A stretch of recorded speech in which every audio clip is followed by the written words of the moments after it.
Gaza has exposed everything. It's exposed the international world order, international law, and international institutions. It's exposed the rulers, the West and the East.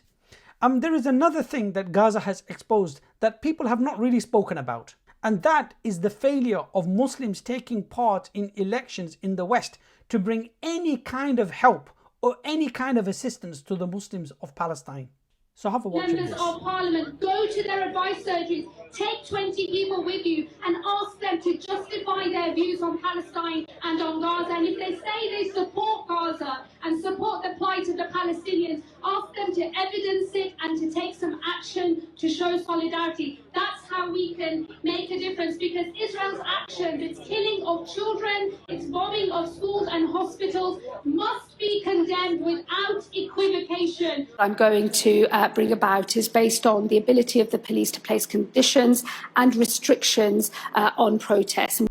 So it's not just this Shabana Mahmood and her fake eyebrows. It's also the London mayor who refused to call the genocide a genocide until he was told to do so. And there's other people like the MP for Manchester, Afzal Khan, who grovelingly went back to Starmer to seek his forgiveness for committing the crime of standing next to a pro-Palestinian stall at a Labour Party conference. So Gaza has exposed this. And those who encouraged the Muslims to vote, in fact, some went as far as to say it was an obligation.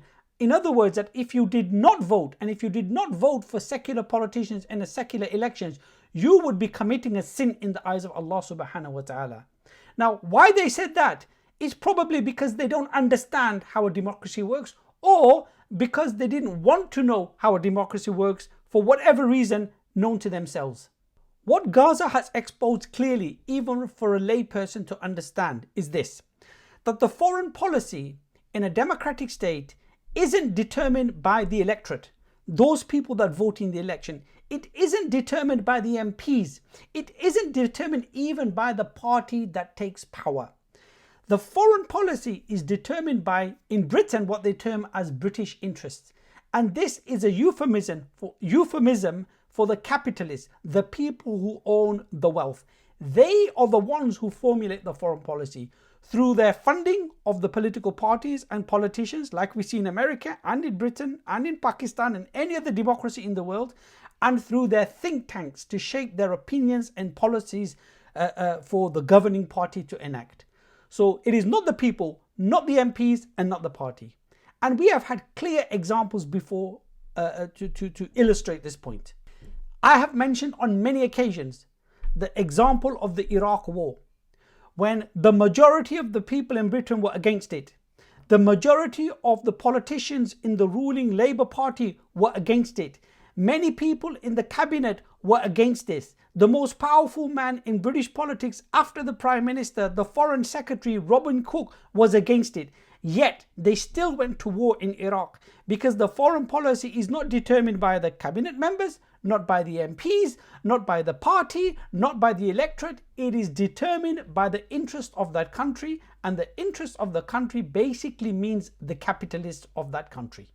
So when you have a system that is intrinsically corrupt, and that is every single democratic system, which gives the illusion that the people are in power, but they are just there to legitimize the rule of the capitalists. So when a system is corrupt, the best form of action is outside the system. It is direct action, where your voice isn't controlled and you are in control of your actions and the message that you want to give.